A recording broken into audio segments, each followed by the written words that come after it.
Guys, the wait is finally over. Motorola Moto G85 5G now includes the new app lock feature with the Android 16 update. If you haven't updated your phone yet, make sure to install the Android 16 update first. In this video, I will show you how to lock apps on your Motorola Moto G85 5G without installing any third-party app. So let's get started. First of all, open Settings. Then tap on Apps.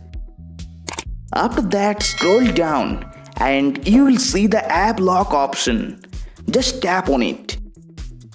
Now select the lock method you want to use. Here I am selecting pattern. Then draw the pattern you want to use to unlock your apps and tap on Next. After that, draw the same pattern again and tap on Confirm. Now here you can see all the apps installed on your device. Here you select the apps you want to lock. For example, I am selecting Facebook and turning on the switch next to it.